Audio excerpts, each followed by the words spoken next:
The letters are alive. The past never really leaves. It settles into the fibers of paper, the groove of a pen stroke, the faint scent left behind on a page. My job is to preserve these fragments, and my secret is that I can feel them, not the words, the echo of the feeling behind them, the joy of a birth announcement, the tremor in a soldier's last letter home. For years, I built a quiet life around this gift, until the day the throne letters arrived. 24 unsent love letters, bound in silk. When I touched the first one, I felt such wondrous creative passion. But when I touched the last, I felt a jealousy so black, so violent, it stole my breath. And his echo didn't fade when I put the letter down. It followed me home. You see, Julian Throne didn't just write to his muse. He poured his obsession into the paper. And now, a century later, that obsession has found a new one. Me. Quiet is a material. In the Roosevelt archive where I work, it has weight and texture. It's the hush of climate control, the sigh of a page turning after a century of stillness, the soft click of my own pen. I am Elara Vance, a preservation archivist. My job is to be a guardian of silence, to care for the physical remnants of lives so the stories within them don't dissolve into dust. But the truth is, I've never heard true silence. Not since I was a girl. You see, paper has a memory. Ink holds more than words. When I handle a document, a real one, written with intent and emotion, I don't just see the script. I feel the echo.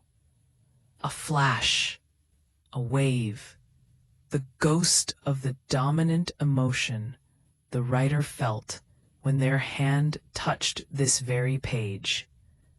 A soldier's grim resolve in his last letter, the trembling joy of a marriage proposal, the smoldering anger of a contested will. It's not a voice, it's a imprint, a psychic fingerprint of feeling. I've learned to build walls against it. White gloves, clinical focus, a mental mantra. I am a curator, not a participant. For 20 years, it worked. I built a life of ordered, beautiful quiet. Then the Throne collection arrived. It was a Tuesday. The box was unassuming, standard gray, acid-free cardboard. The donor, a distant relative clearing an estate. The contents were listed simply: Personal Correspondence of Julian Throne, 1924 to 1928. My professional interest was immediate. Julian Throne, the brilliant, doomed modernist painter. His suicide by drowning in 1928, at the height of his fame, had spawned 100 art history papers and romantic tragedies. Personal letters? That was a significant find. I logged the box, carried it to my private conservation table, and began the protocol. Climate check, surface dusting. My hands, in their white cotton gloves, were steady, tools of my trade. Inside the box, nestled in custom folders, were 24 letters, not loose, but carefully bundled with a faded ivory-colored silk ribbon. The paper was heavy, high-grade, monogrammed with a stylized JT. The handwriting was swift, elegant, a torrent of ink. These weren't casual notes. They were events. The first letter was dated June 12th, 1924. The ink was a vibrant, almost aggressive blue. I carefully lifted it from its folder to assess the paper's condition. My gloved fingers registered nothing but a slight texture. Standard procedure. But a deeper part of me, the part I kept locked away, knew. To truly understand, to do my job fully for an artifact this personal, I needed to feel the paper itself, the substrate. It was a risk, a breach of my own rules. I took a breath, peeled off my right glove, and laid my bare fingertips on the margin of the page. The echo hit me like a sunbeam through stained glass. It wasn't a single emotion. It was a symphony. Awe. The sheer, staggering wonder of seeing something beautiful, someone beautiful for the first time. Creative fervor. A desperate, joyous need to capture a feeling in color and line. And beneath it, a deep, thrilling obsession. It was intoxicating. His passion was so pure, so total, it flooded my senses. I saw flashes, not images, but sensations.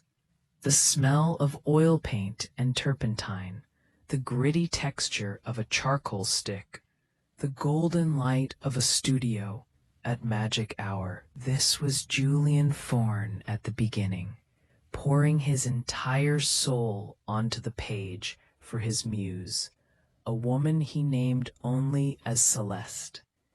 I pulled my hand back, physically breathless. The echo faded, leaving a warm, humming afterglow in my mind. This was why I'd built the walls. To feel something that vividly was to risk being swept away. I worked methodically through the next several letters over the next 2 days. Each one was a variation on that glorious theme. The deepening of love, the shared secrets of art, the plans for a future that glittered with potential.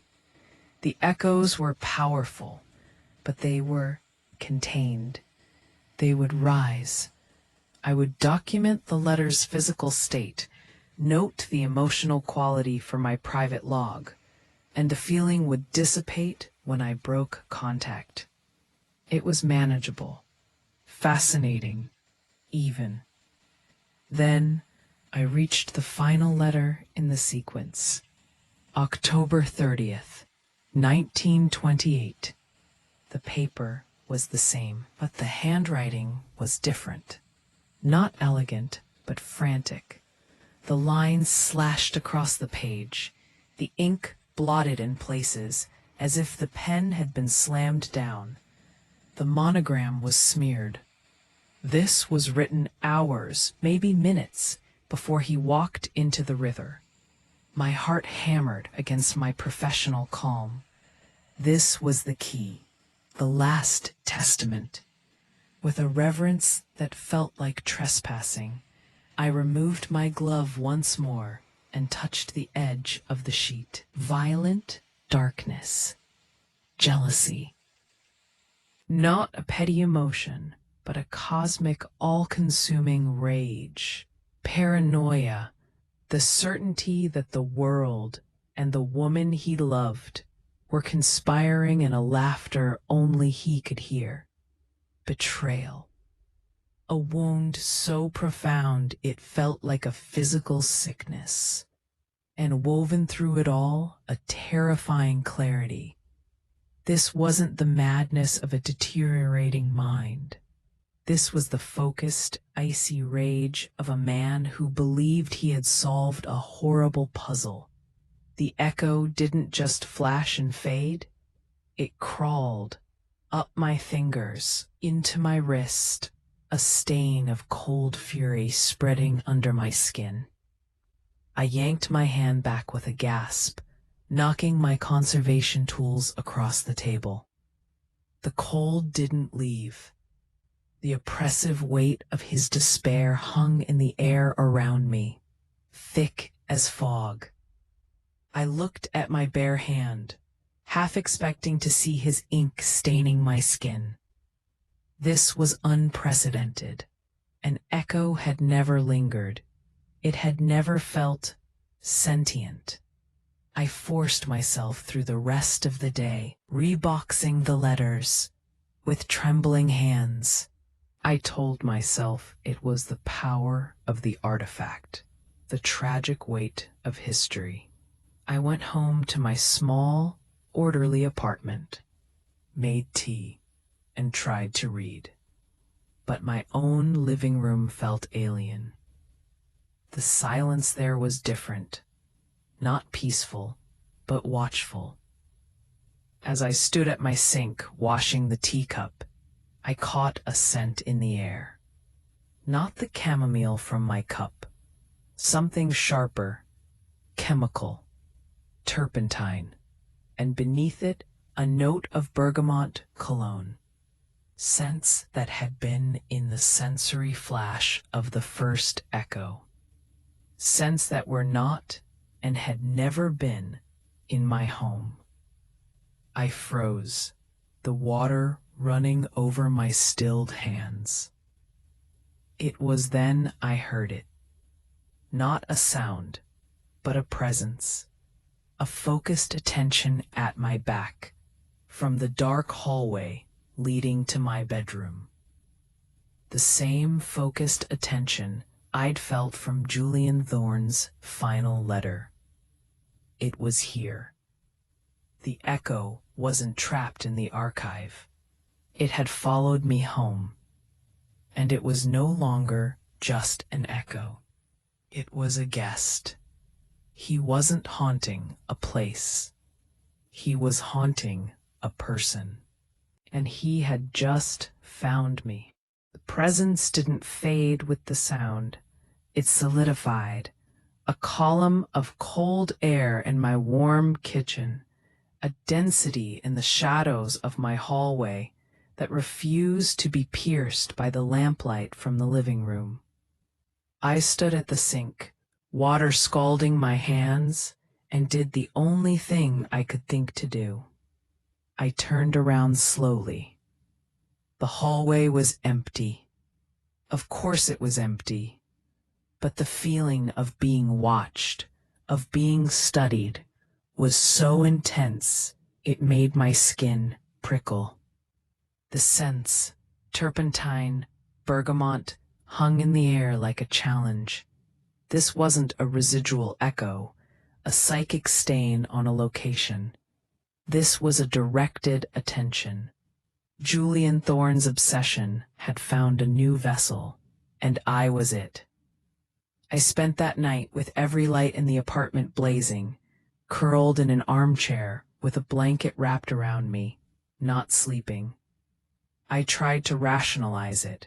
Stress, over-identification with a historical subject, the power of suggestion. But archivists know evidence, and the evidence was mounting against my sanity. The smells were real. The cold spot was measurable. The feeling was intelligent. The next morning, bleary-eyed, I went back to the archive. Not out of courage, but out of a desperate need for answers. If this was rooted in the letters, then the answers had to be there too. I needed to understand him, to build a profile of the echo that was haunting me. It was no longer academic, it was survival. I reopened the Thorne box, this time keeping my gloves firmly on. I wouldn't touch the paper directly again, but I could read, and I could cross-reference. I started a new file on my computer, private, password protected. I titled it, JT Phenomena, Personal Observation. The letters themselves, when read as text, were breathtaking and then horrifying. The early ones to Celeste were love poems to her form, her mind, her inspiration. You are the prism through which all my light fractures into color, he wrote in 1925. But by 1927, the tone curdled. I saw you speaking with Charles at the gallery. His laugh was a performance. Your smile, a betrayal. Do you paint your secrets on canvas for him as you do for me?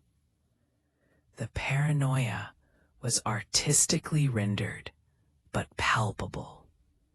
It was the final letter, the one that had vomited its black echo into me, that held the key. The writing was nearly incoherent, but one phrase, scratched over and over in the margin, stood out. The truth in the blood, the lie in the face. It sounded like madness. But what if it was a confession? I left the letters and dove into the archive's other Thorn holdings. Exhibition catalogs, contemporary reviews, the few scholarly biographies. The official story was clean. Genius artist, emotionally volatile, tragically lost to depression after his masterpiece series. His Celeste cycle was panned by critics, but details snagged. Several biographies mentioned Thorn was an orphan, raised by a stern uncle. His early life was a blank slate. Celeste, his muse, was even more obscure. No last name, no photographs. She existed only in his paintings and these letters. A ghost made of paint and ink. Frustrated, I turned to the digital art databases. I pulled up high-resolution images of the Celeste cycle, painted in that final year, 1928. I'd seen them before, striking, distorted portraits that blended love and fury. But now, seeing them with his jealous echoes still ringing in my bones, I saw something new. It wasn't just stylistic distortion. In each painting, Celeste's face became progressively less human. Her features blurred, merged with abstract shapes, became almost monstrous. In the final painting, titled simply Celeste, her face was a vortex of angry brushstrokes, a screen-given form. Art critics called it a radical deconstruction of the female portrait. I saw a man erasing someone he hated. A new idea, cold and clear, formed. What if Celeste wasn't a lover who left? What if she was a secret he discovered? The truth in the blood. A biological truth. A familiar truth. My mind, trained to connect fragments, made a leap. Orphan. Unknown muse. Obsession that turns to revulsion. Could Celeste have been a relative? A sister he never knew? It would explain the intensity, the later horror, the need to obliterate her image from his art and his life. It was a theory, thin as tissue paper, but it was a thread to pull. The scratching sound in my apartment started that night. Not constant, intermittent, coming from the small sunroom office I used as a painting studio, a hobby I'd neglected for months. I'd go to investigate, turn on the light, and find nothing. But the smell of turpentine there was strongest. On the third day, I found the first sketch. I'd gone into the studio to look for a book, and there, on my drafting table, centered on a clean sheet of my own paper, was a drawing. It was in charcoal. The style was unmistakably Thorne's, confident, expressive lines from the early period. It was a study of a woman's hand resting on a table. My hand. I recognized my own signet ring. The drawing was perfect, alive, and I had not drawn it. Panic, cold and sharp, lanced through me. This was escalation. The echo wasn't just projecting scent and feeling. It was manipulating matter. It was using my materials in my space to communicate or to assert control. I tore the sketch in half, then quarters, and burned the pieces in my kitchen sink, watching the smoke curl up, half expecting to see his face in it. The sketches kept coming. Every morning, a new one. A contour of my profile. The arrangement of my coffee cup and keys on the counter.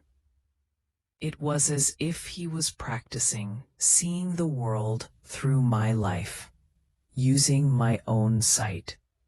The echo was learning, and it was hungry for more than observation. Then came the directive. I woke to the sound of rain against the window. A gloomy, gray Saturday. The archive was closed. On my kitchen table, which had been empty when I went to bed, was a full-page charcoal sketch. Not of an object, but of a place. A detailed, perspectival drawing of a building facade. A grand Beaux Arts structure that had been converted into modern apartments. I knew it instantly. It was the Althorp, a historic building across town. Beneath the drawing, in a script that mimicked my own handwriting, but with his forceful slant, were 3 words. Find her there. Celeste. He was telling me to find Celeste, or where she lived. The echo wasn't just haunting me. It was giving me a research assignment. A compulsion settled into my bones. A magnetic pull towards that address. I fought it. I made coffee, turned on the news, tried to clean.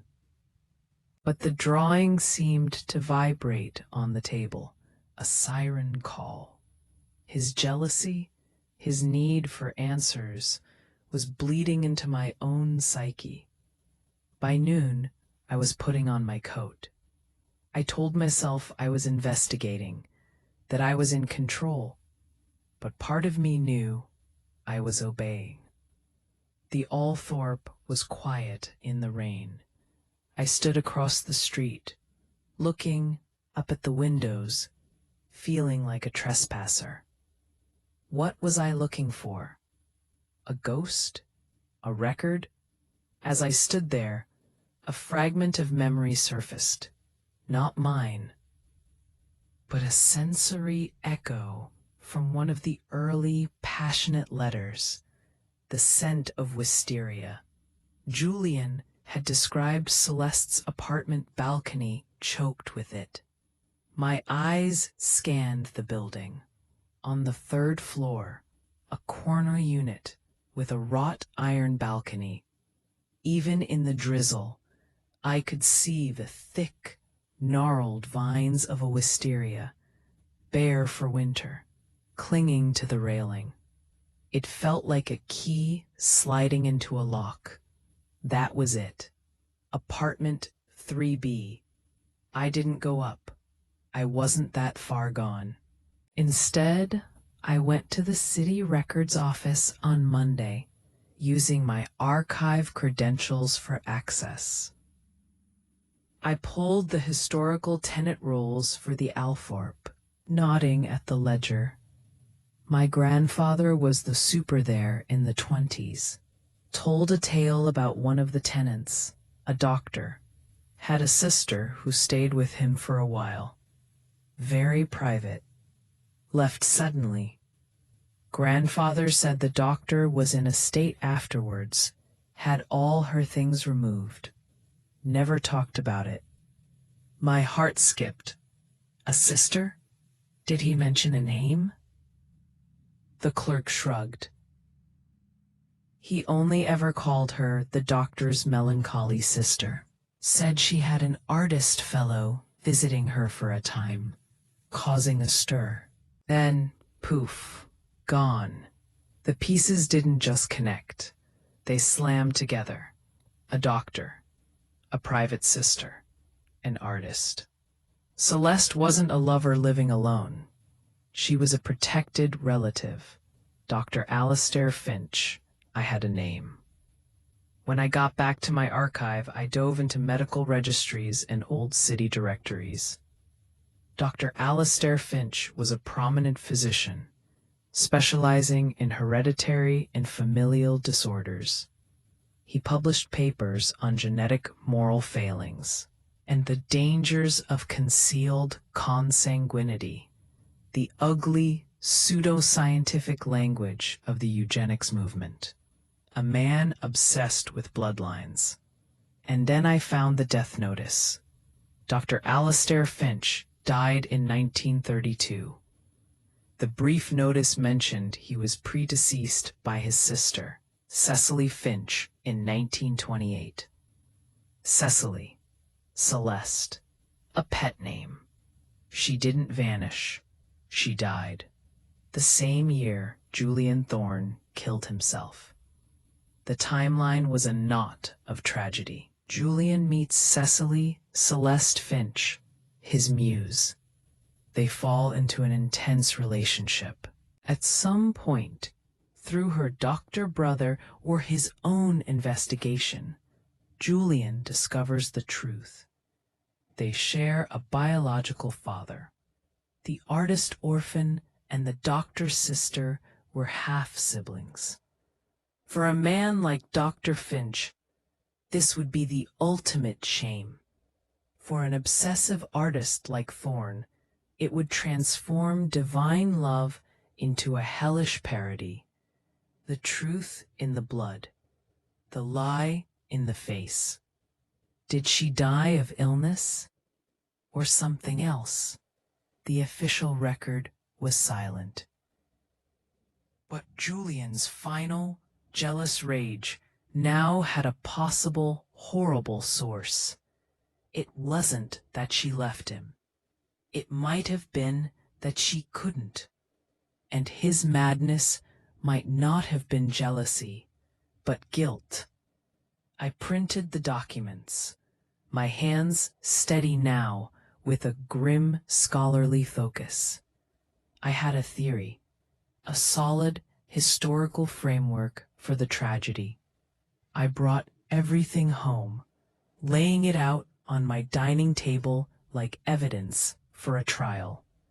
The echo felt quieter that night, the cold less intense, as if the act of uncovering facts had appeased it momentarily. I felt a flicker of control. That's when the power went out. Not in the whole building, just in my apartment. One moment, the room was lit by the warm glow of the lamp. The next, I was plunged into a darkness so complete it felt solid. The hum of the refrigerator died. The city sounds outside seemed to mute. And in that absolute quiet, the scratching sound returned, not from the studio. From right beside me in the dark. On the table, next to my neat stacks of research, a single sheet of my own paper began to move. An invisible stylus pressed into it, charcoal lines rising from the fiber, as if drawn by an unseen hand. I watched, paralyzed, as a face took shape. Not mine this time. A woman's face, beautiful but sad, with large, haunted eyes. Cecily Finch. It was a rendering so tender it ached. Then, over her gentle features, a second, violent set of lines began to scrape themselves. Angry cross-hatching, dark smudges of shadow, transforming her into the monstrous vortex from his final painting. Two images, one over the other, love and annihilation. The drawing stopped. The room remained dark. And then, from the direction of my studio, a light flicked on. The overhead light in my painting studio was now burning, the only illumination in the apartment, casting a long, dangling page of shadow, scraping limbs over the other, casting a long sentence. Beginning the living room, beckoning rectangle of yellow light into the dark living room. The message was undeniable. The research was done. The stage was set. Now he wanted me to paint. It was never enough for him that I understood. He needed me to feel it, to channel it, to finish the work his death had interrupted. The echo had curated my research, led me to the truth, and now it demanded I pick up the brush. Julian Thorne wasn't haunting me. He was apprenticing me. And the final portrait of Cecily, the one that blurred love and horror, truth and lie, was my graduation piece. The rectangle of light from the studio door was a gateway. It didn't illuminate the dark living room. It defined it, carving a path I was meant to walk.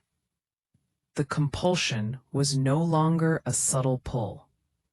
It was a command in my muscles, a gravitational force centered on that easel. My feet moved without my permission, carrying me across the threshold. The studio was a crime scene of my own neglected creativity. Tubes of paint, dried and cracked. Jars of cloudy turpentine. Canvases stacked against the wall. Faces turned inward in shame. And in the center, on the one prepared easel, was the canvas. It wasn't blank. The hovering brush had laid down a foundation. A ghostly, perfect underpainting of Cecily Finch's face, exactly as it had appeared in the charcoal sketch on my table. It was beautiful, achingly so. But swirling around her features, like storm clouds gathering at the edges of a sunny sky, were the violent, abstract smudges from Thorne's final painting.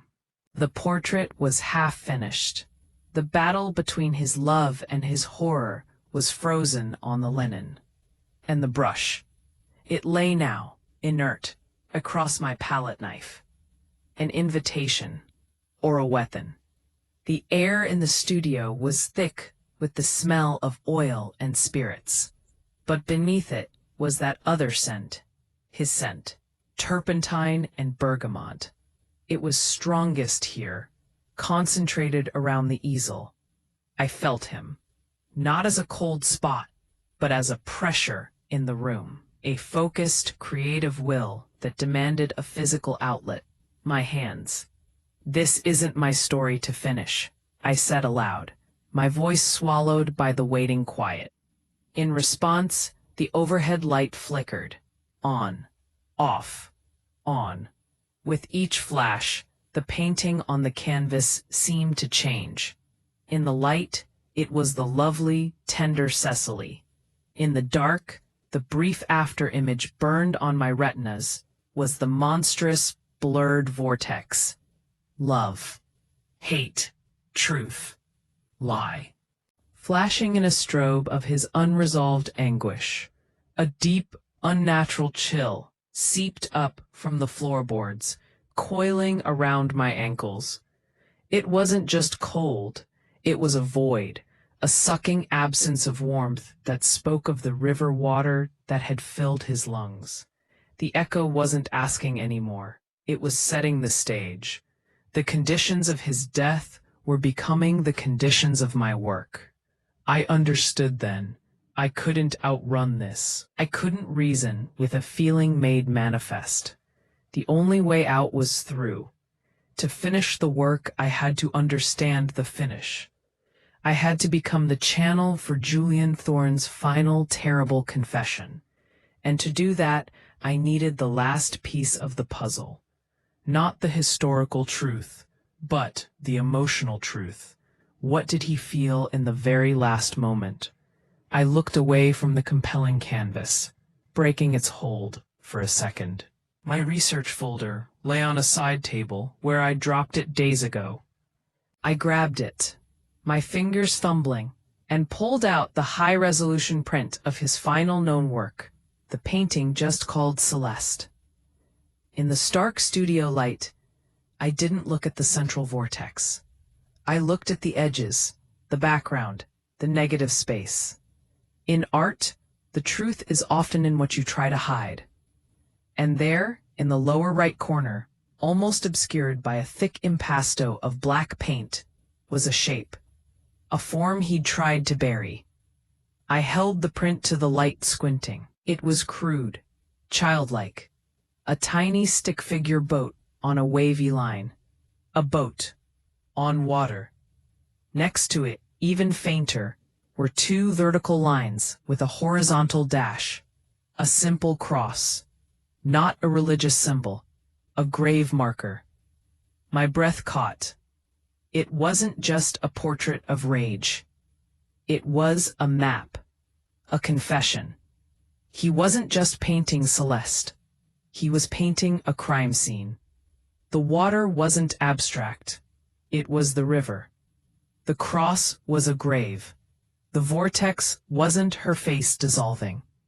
It was his guilt and horror consuming everything. The pieces of my theory locked together with a soundless, final click. Julian discovered their shared blood. In his rage, his shame, or perhaps with the brother Dr. Finch's toxic ideology egging him on, something happened. Celeste, Cicely, died. Not an illness, not a disappearance, an act of violence, of purification. He painted his guilt and self-loathing onto canvas for the world to see, disguised as artistic innovation. Then, unable to live with the reflection in his own work, he walked into the river, completing the scene he'd already painted. The truth in the blood, their shared blood, the lie in the face. The lie was that she was just his muse, that his art was merely about love and loss. The lie was the story he told the world, and perhaps himself. As this horrific understanding settled in my mind, the studio changed. The flickering light steadied into a constant, fever-bright glow. The chill concentrated into a single, piercing cold that settled between my shoulder blades, right at the base of my neck. The pressure in the room became a presence directly behind me. I didn't need to turn. I knew he was there. Not as a figure, but as a will. A desperate, hungry need to have this truth witnessed, to have his final painting completed by a hand that understood. The compulsion to pick up the brush was now a physical ache in my right arm. My fingers twitched. I looked at the half-finished canvas, at the beautiful face waiting to be consumed by the angry marks. If I picked up the brush, I would be participating in his annihilation of her. I would be helping him erase her again, this time through my own hands. I would become his accomplice, a century later. But if I didn't, the cold at my neck promised an endless haunting, a permanent occupation of my life, my senses, my sanity. This was the trap. To be free, I had to satisfy the echo. But to satisfy it was to betray the victim a second time. A calm, born of utter desperation, washed over me. An archivist's calm. My weapon wasn't a brush. It was context. His echo was a record, a damaged, emotional record. My job was to restore the full document, to provide the missing metadata.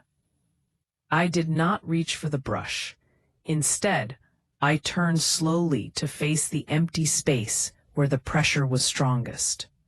The cold was so intense, it felt like a burn. "Julian," I said, my voice clear in the bright, silent room. "I see the boat. I see the cross in the painting." The chill spiked, a wave of painful frost. The light bulb buzzed angrily. "You didn't just discover the truth. You acted on it. With him, with her brother." I pressed on, each sentence a step into the freezing dark. Dr. Alistair Finch. He believed in purifying bloodlines, didn't he? You found out Cecily was your half-sister, and he saw it as a stain, a family secret that had to be cleaned. The response was immediate. The studio door slammed shut behind me, trapping me in the room. The tubes of paint on the shelf rattled. A jar of turpentine tipped over, spilling its pungent contents across the table in a slow, spreading river. I stood my ground. You painted your guilt. You turned her into a monster, because you couldn't face the monster you had become. And then you tried to join her. Not in love, in punishment. The emotional echo hit me then, not through paper, but directly through the air. A tsunami of feeling, guilt, yes, but also a towering defensive rage, the rage of the caught. The fury of the genius who believes his art transcends his crime. It wasn't a neat confession. It was a storm of conflicting truths. He loved her. He hated the truth. He was horrified by what they did. He was proud of the art it spawned.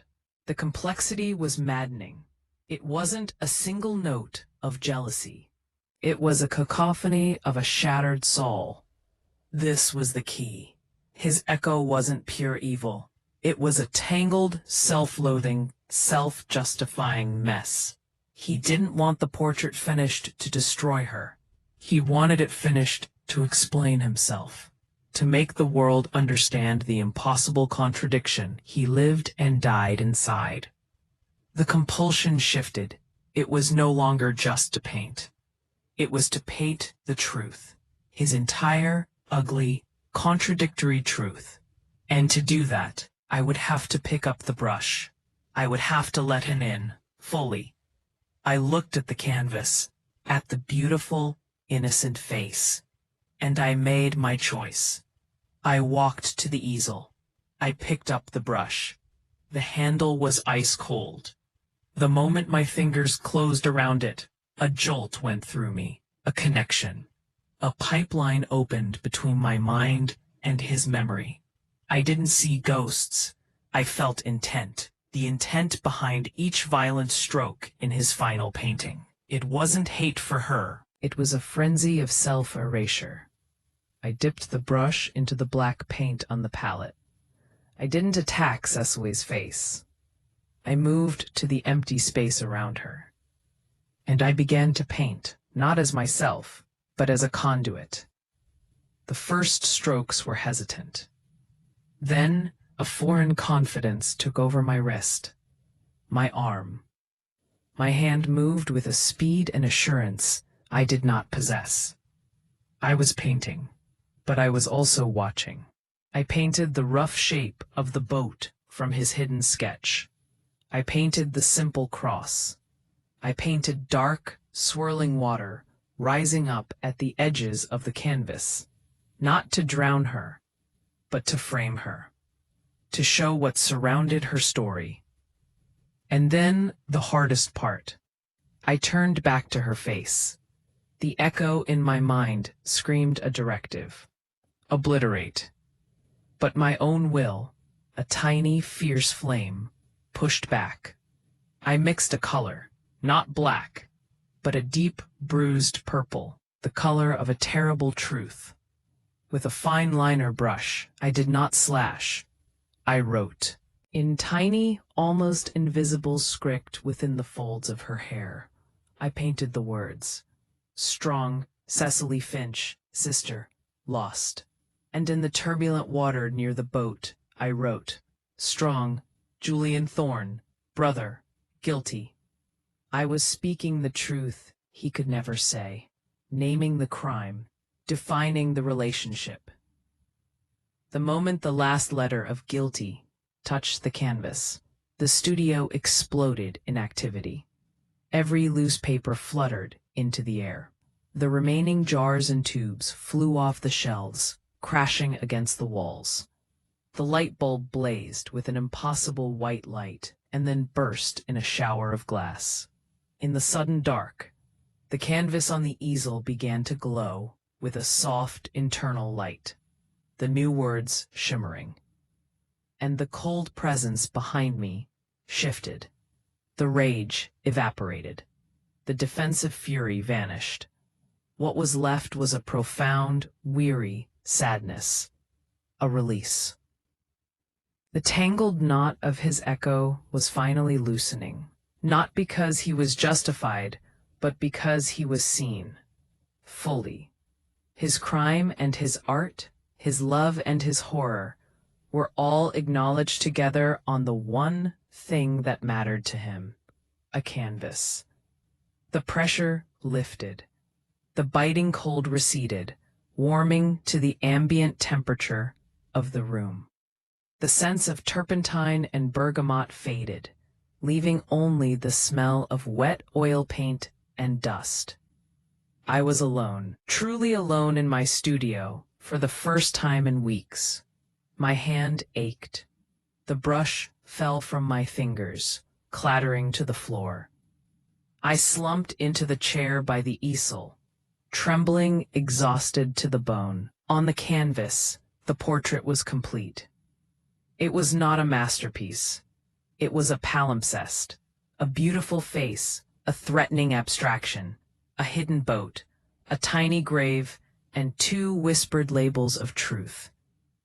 It was a messy, conflicted, honest thing.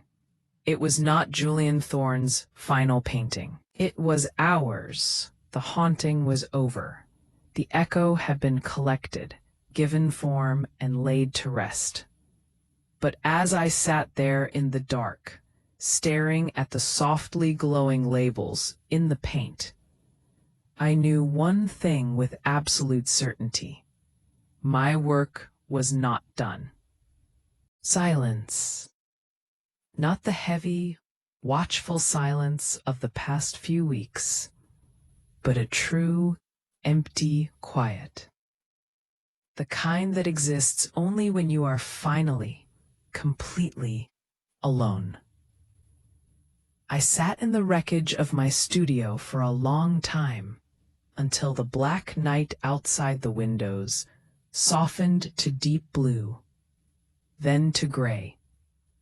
The canvas on the easel had stopped glowing, but in the weak morning light, the words I'd painted, sister, lost, and brother, guilty, were still there, a permanent part of the pigment, a testament, a headstone.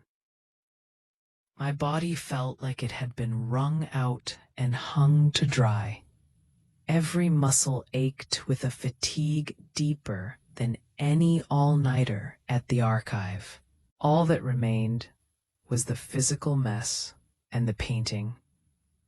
I stood up, my joints protesting, and surveyed the damage. Spilled turpentine soaked into the floorboards. Tubes of paint were crushed underfoot. Glass from the light bulb glittered like frost across every surface. It looked like the scene of a struggle. In a way, it was. My first instinct was to clean, to restore order, to erase the evidence of the madness. I fetched a trash bag, a roll of paper towels, a broom. I began picking up the larger pieces of glass. But when I turned to face the canvas, the bag fell from my hands. I couldn't throw it away. This wasn't trash. It was a document, the most intense, first-hand historical document I would ever encounter. It was proof.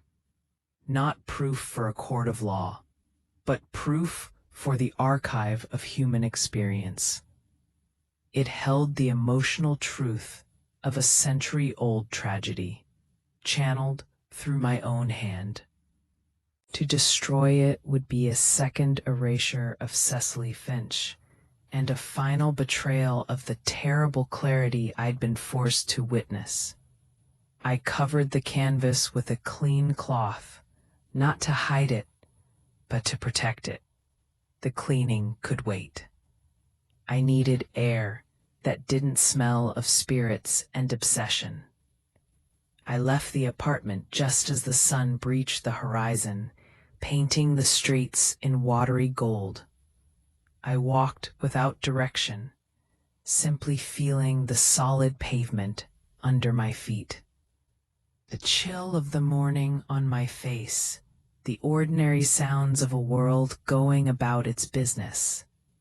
I bought a coffee from a corner cart, and the bitterness of it on my tongue was the most real thing I'd ever tasted. I was back in the world, but I was not the same person who had left it. At the archive that afternoon, the quiet felt different. It was no longer a wall I hid behind. It was a medium I worked within. I went straight to the secure storage and retrieved the gray box containing the thorn letters. My hands, in their white gloves, were steady. I opened it, not with dread, but with a new sense of responsibility. I read the final letter again, the one that had started it all. The frantic handwriting, the phrase, the truth in the blood. Now, I didn't just read the words. I understood the man screaming behind them. The echo was gone, but my comprehension was permanent. I had felt his crime in my bones. I spent the next week doing what I do best, building a record. I created a new, formal archive file, not a hidden one. I titled it The Thorn-Finch Correspondence, a re-examination through provenance and context. I digitized the letters with meticulous care. I compiled my research on Dr. Alistair Finch, his publications, his death. I included the city record showing Cecily Finch's death in 1928. and I wrote a new scholarly note, the definitive finding aid for this collection. The note was concise, clinical, and revolutionary. It stated that cross-referencing with external records strongly suggested the muse Celeste was Cecily Finch, the artist's hitherto unknown half-sister. It cited the toxic familial ideology of her guardian, Dr. Alistair Finch. It concluded that the final Celeste cycle of paintings likely represented not just artistic deconstruction, but a profound psychological trauma stemming from this discovered consanguinity and its tragic consequences. It transformed a romantic tragedy into a probable case of a concealed crime and a family secret. I did not mention sentient echoes, self-painting brushes, or ghostly compulsions. The truth I presented was the one that could live in the daylight world of scholarship. It was enough. It gave Cecily her name back. It gave Julian a motive beyond mad genius. It completed the story the papers had tried to tell. Submitting the file to the archive's permanent record felt like a solemn ritual. I was discharging my duty as the Echo's final witness. I was entering his confession into the official record, translated into a language the living could understand. When I got home that evening, I finally faced the studio. I cleaned it thoroughly, not erasing the past, but making space for a future. I repaired the light fixture. I saved the unbroken paints, and I placed the finished, covered canvas on a shelf, facing the wall. It was not for display. It was for me, a reminder. A few days later, a curious thing happened. I was processing a new donation, a box of World War II love letters from a soldier to his wife back home. Standard procedure: gloves on, assess, digitize. As I handled a particularly tender letter from 1944, my bare wrist accidentally brushed against the edge of the paper. A flash, warm and sweet as summer honey, bloomed in my mind. Hope. A stubborn, resilient hope, mixed with the ache of absence. It was the soldier's echo. It was gentle. It was beautiful. And it faded after a moment, leaving a faint, pleasant sadness, not a scar. I stared at my gloved hands. The walls I had built for 20 years were gone, shattered by the storm of Julian Thorn. My gift, or my curse, was wide open. But this time, it didn't frighten me. The echo was not a demand. It was a whisper, a story asking politely to be heard, not to be lived. That night, I made a decision. I pulled out a fresh, blank notebook. On the first page, I wrote a title, Volume 1, Echoes, and I began to write, not an archive log, a story. I wrote about the soldier and his hope. I wrote about the feeling, the color of it, the texture it left in the air. I gave his emotion a narrative shape. In the telling, the lingering echo within me settled peacefully, as if saying, yes, that was it. Thank you. I had found my purpose, not just as a guardian of paper, but as a keeper of echoes. My gift wasn't for hiding in archives. It was for translation, to feel the remnants of the past and give them a voice in the present so they could finally rest. The final step was the hardest. It was a Sunday. I wrapped the canvas in brown paper. I drove out of the city to a quiet stretch of riverbank I had researched, a peaceful, wooded area not far from where Julian Thorne was said to have entered the water. I wasn't sure why I felt compelled to go there, perhaps to return something to the landscape of his tragedy. I didn't unwrap the painting.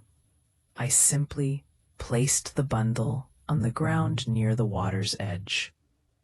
I had brought a small, smooth stone from my pocket. I laid it on top of the package. "For Cecily," I said to the flowing water. "Your name is back.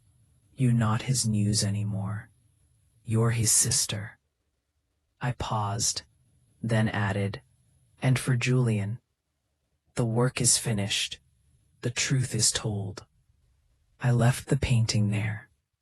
Let the river take it, or the earth claim it. Its job was done. It had served as the battleground and the peace treaty. It didn't need to hang on a wall.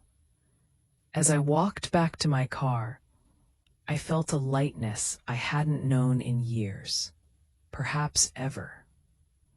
The weight of other people's pasts would always be with me. It was my condition. But it was no longer a weight I had to carry alone in the dark. I could share it. I could shape it into stories. A week later, I set up a simple website and a new audio channel. I didn't use my real name. I called it The Echo Collector. I recorded my first story about the hopeful soldier. I spoke of the feeling, not the provenance. I offered it to the quiet, to the night, to anyone who needed to hear a fragment of forgotten love. It felt right. This was the true pact.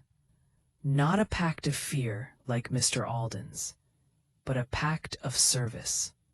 The echoes would come, of joy, of sorrow, of love, of rage. And I would listen. I would collect them.